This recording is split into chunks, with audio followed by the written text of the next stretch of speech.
ఈ 39 days of my Hanuman సంకల్ప్లో time management గురించి మాట్లాడినా, టైం పాస్ గురించి కాదు, మనీ మేనేజ్మెంట్ గురించి మాట్లాడినా, మనీని ఎట్లా షోకేస్ చేయాలి అని కాదు, డిసిప్లిన్ గురించి మాట్లాడినా, ఒక డైలీ రొటీన్ గురించి మాట్లాడినా, ఫిట్నెస్ గురించి మాట్లాడినా, కాన్ఫిడెన్స్ గురించి మాట్లాడినా, ఫోకస్ గురించి మాట్లాడినా, గోల్స్ గురించి మాట్లాడినా, అండ్ అవును అడిక్షన్స్ నుంచి ఎలా బయటికి రావాలని కూడా మాట్లాడినా, ఆల్సో పేరెంట్స్ యొక్క వాల్యూ గురించి మాట్లాడినా, అండ్ స్కిల్స్ యొక్క ఇంపార్టెన్స్ గురించి కూడా మాట్లాడినా. ఈ 39 డేస్ లో నాకు సపోర్ట్ మాత్రమే కాదు, హండ్రెడ్స్ ఆఫ్ నెగిటివ్ కమెంట్స్ కూడా వచ్చాయి. బికాస్ చాలా మంది పీపుల్ కి ట్రూత్ అనేది నచ్చదు, ఎందుకంటే అది చాలా రాగా ఉంటది కాబట్టి. కానీ వాళ్ళేం ఎక్స్పెక్ట్ చేస్తారు, నా దగ్గర కాంట్రవర్సీస్ ఎక్స్పెక్ట్ చేస్తారు, పక్కన వాళ్ళని తిట్టడం ఎక్స్పెక్ట్ చేస్తారు, ఒక రిలీజియన్ గురించి మాట్లాడడం ఎక్స్పెక్ట్ చేస్తారు, ఎందుకంటే అక్కడ నుంచి తప్పులు ఎత్తుకోవచ్చు కదా మరి.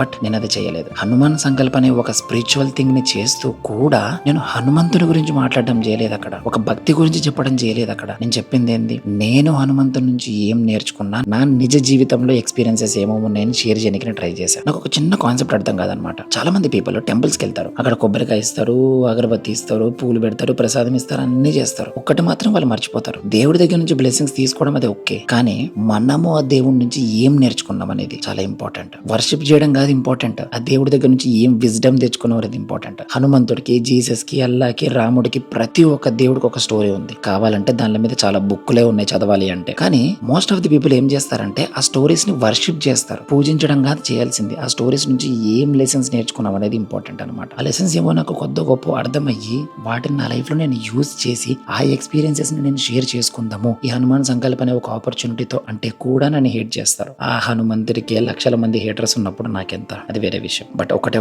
చెప్తున్నా, ఎవరైతే నన్ను హేట్ చేస్తున్నారో వాళ్ళందరికీ ఒక చిన్న విషయం, నేను కంటెంట్ క్రియేట్ చేస్తున్నా, నా 2 ఓన్ కంపెనీస్ లో నేనే వర్క్ చేస్తున్నా, మంచిగా డబ్బులు సంపాదిస్తున్నా, అమ్మని చాలా అంటే చాలా ప్రౌడ్ గా చేశాను, నా పీపుల్ కి నేను మంచిగా టైం ఇచ్చి హెల్తీ రిలేషన్స్ ని మెయింటైన్ చేస్తున్నా, నా లైఫ్ ని హెల్తీగా వెల్తీగా పీస్ఫుల్ గా నడిపిస్తున్నా. మీరేం చేస్తున్నారు? నన్ను చూసి టైం వేస్ట్ చేసుకొని నన్ను హేట్ చేస్తున్నారు కదా. మీరు ఏదో జస్ట్ పక్కన వాళ్ళని చూసి హేట్ చేస్తున్నారని చెప్పేసి మీరు అనుకుంటుంటారు. ఆ హేట్ చేయడానికి మీరు టైం ఇన్వెస్ట్ చేస్తారు చూసినారా, ఆ టైం అనేది మీది కాదు, మీ అమ్మా నాన్నలు మీకోసం ఎదురు చూస్తుంటారు చూసినారా. నా కొడుకు, నా కూతురు మంచి గొప్పగా స్థాయికి పోతారు, నేను వాళ్ళ పేర్లు బయట బాగా ప్రౌడ్ గా చెప్పుకోవచ్చు అని చెప్పి ఆ టైంని మీరు దొంగతనం చేసి పక్కన వాళ్ళనే హేట్ చేయడానికి ఇన్వెస్ట్ చేస్తున్నారు. మనకి మనమే సిగ్గుపడాలి కదా. రిచువల్స్ ఫాలో అవ్వడం అనేది కాదు ముఖ్యము, దాని నుంచి ఏం లెర్నింగ్స్ నేర్చుకున్నాం అనేది చాలా ముఖ్యం అనమాట.